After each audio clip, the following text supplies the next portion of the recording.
Your name is Gamzee Makar.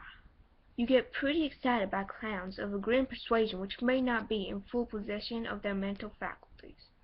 You belong to a rather obscure cult which foretells of a band of rowdy and capricious minstrels which will rise one day on a mythical paradise planet that does not exist yet. The beliefs of this cult are somewhat frowned upon by those dwelling in more common learnings, but you don't care. You gotta be going with what feels right at where your heart's up in, you know? You like to practice on your one-wheel device, which you are god-awful at because your feet do not reach the pedals. You enjoy fine beverage and like to do a little baking sometimes.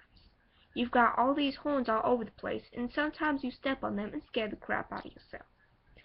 You like to chat a lot with your pal Carcat, who is usually pretty cranky, but he is your best friend. You have a lot of other great friends who you also like a lot.